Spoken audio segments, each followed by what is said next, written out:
This is the Stand Up Podcast.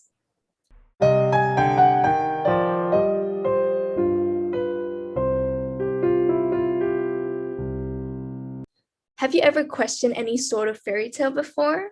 Hi, this is Liz, and today I'm here with Elisa to compare an original folktale, Beauty and the Beast, with Mrs. Beast from The World's Wife.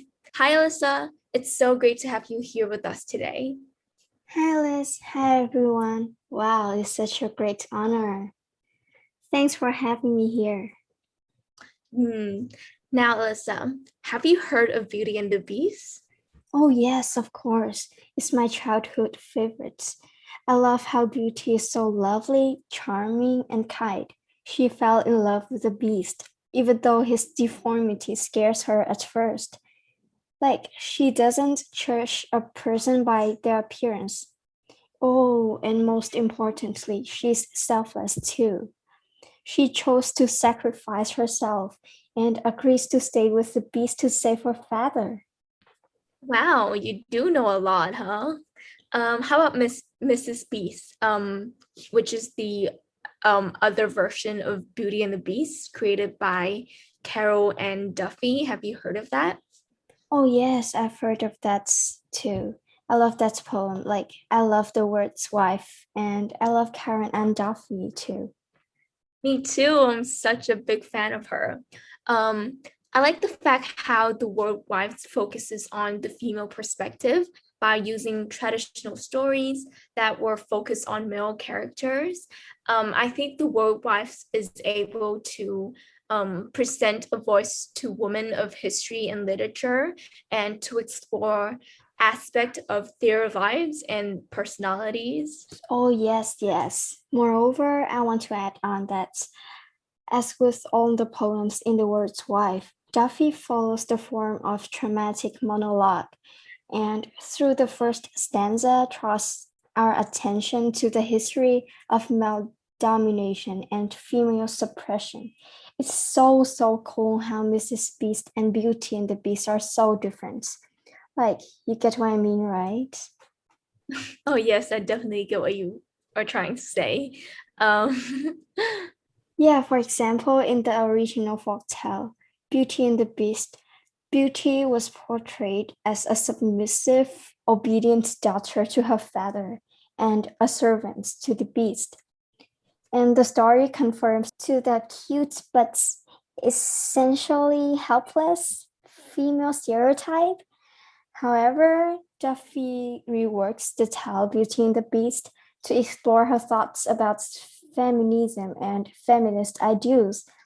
I love the way how she develops the ideas about women and power, taking many different forms and adaptations.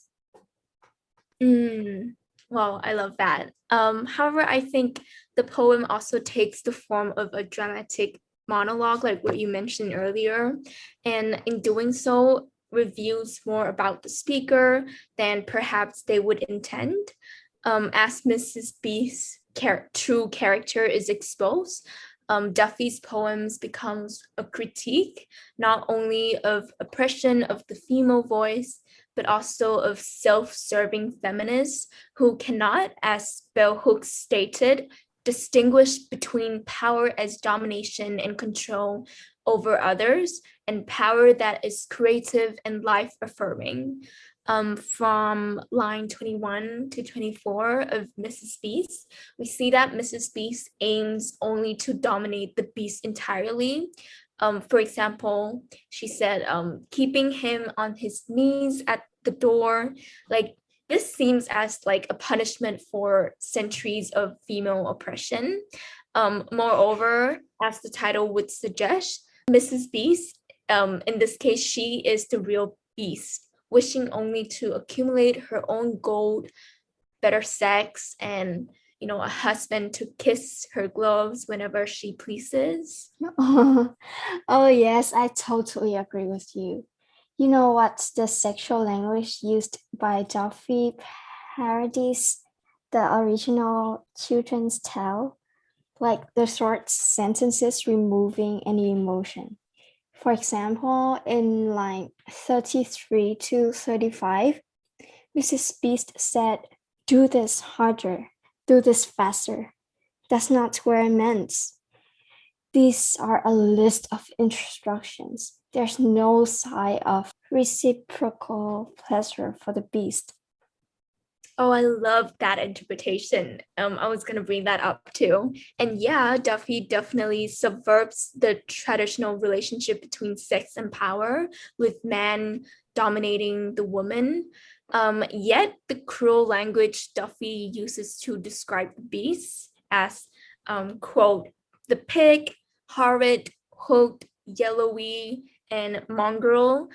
Like these words suggest that Mrs. Beast has taken this idea of power meaning too far. I think Duffy is kind of alluding here to the feminist idea that man is not the enemy here, but the fellow victim. Oh my God, wow, wow, wow. But wait, at the same time, don't you think the stories presented the global issue of inequality, especially gender inequality? Yes, definitely. I agree with you. In the original Beauty and the Beast, we see that the beast, which is the male, is dominating Beauty, like the female, and the beast is the more superior one. But in Duffy's poems, Mrs. Beast, which is the female, is the superior one. So we can see like the change in roles in two different stories. Oh, yes. And also, there's a huge step forward of women empowerment in the text created by Kara and Duffy. Like her title contains no reference to beauty, the name of the original girl in the tale whose appearance and soul were indeed beautiful. Perhaps this is Duffy's way to disassociating her with the previous incarnation, who answered to every male demand from father or prince in the traditional tale. This disassociation is continued within the first stanza. Yes, yes, that's a very good point. Like at first, in Duffy's poem, the speaker asked the reader to stare into her face, gaze into her eyes, to admire the similarity of her appearance with a list of revered, beautiful women. Yet she ends the sentence with think again. These are all like women who have suffered from male oppression in the past. Like Helen's face that launched 1,000 ships was used by men to start wars. Carbo was dominated by a male orientated Hollywood, and Cleopatra and Juliet gave their lives to their beloved. These women are listed by Duffy and given no voice. Instead, Mrs. Beast rejects any wish to be associated with them, reflecting Duffy's rejection of society, preoccupation with victimized women, and keeping them silent. Oh, yes, yes, yes, I do agree. And it's a really good point as well. And I also realized that Carol used the concepts of intertextuality so successful that she could express the significant change of women's viewpoint about being suppressed and conducting more self-protection throughout such a long period of time, right? It is quite impressive to me, actually. And the way she used her language to express the issue is totally successful. And I think she just nailed it. Yes.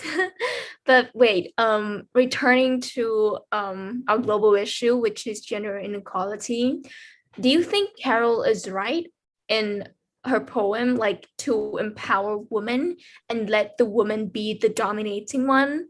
Um, because like, don't you think this is still like a gender inequality, even like when Mrs. Beast, which is the female, has control over the men? Yes, I think you're right. And I think it's really hard to answer this question here. Liz, should we leave it to the audience? Definitely, yes. Okay. So what do you all think is right to have women dominating the men as revenge? Can gender inequality ever be solved? And tell us in your answer down below in the comments box, okay? Oh my God, I love that. Yes, everyone, please comment your answer below. We would love to know, we would like to know your opinion on this global issue. Um, and okay, I think we should just stop here today before we go a bit too far, right, Alyssa? Yes, I do agree. Thank you, Alyssa, again for joining us today. And thank you to all of the audience who have made it this far. We really appreciate it. This is a stand-up podcast. Please don't forget to like and share this podcast. Thank you and have a good day. Thank you Bye. guys. Bye.